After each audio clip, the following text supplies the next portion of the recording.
70 বার ইস্তিগফার করে তওবা করলে পাহাড় সমান গুনাহ থাকলেও নিমিষে মাফ হয়ে যাবে। প্রিয় ভাই ও বোনেরা, আমাদের জিন্দেগিতে গুনাহ নেই, অপরাধ নেই, এরকম মানুষ খুঁজেই পাওয়া যায় না। প্রত্যেকের জীবনে কম বেশি অপরাধ রয়েছে। রাসূল করিম সাল্লাল্লাহু আলাইহি ওয়াসাল্লাম জানিয়ে দিয়েছে, আমার কোন উম্মত যদি 70 বার ইস্তিগফার পড়তে পারে, আস্তাগফিরুল্লাহ আস্তাগফিরুল্লাহ আস্তাগফিরুল্লাহ, রাসূল করিম দিনের বেলায় 70 থেকে 90 বার 100 বার পড়েছে আস্তাগফিরুল্লাহ, আল্লাহ তোমার কাছে আমি ক্ষমা প্রার্থনা করছি।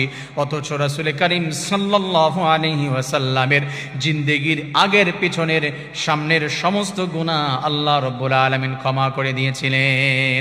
আল্লাহ তাআলা বলেন, লিয়াগফিরা লাকাল্লাহু মা তাকদ্দামা মিন যামবিকা ওয়া মা তাআখার।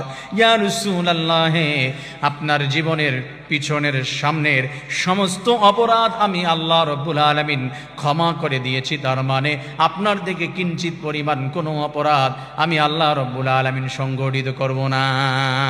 রাসূলের জিন্দেগিতে কোনো অপরাধই ছিল না।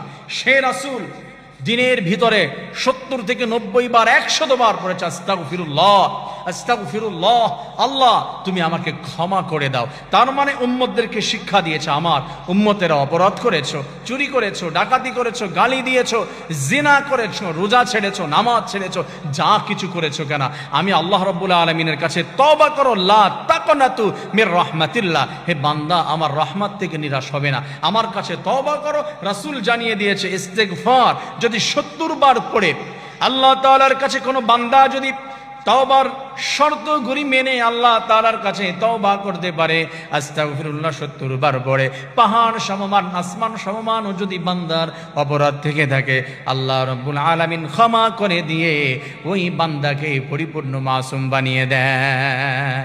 সুবহানাল্লাহ।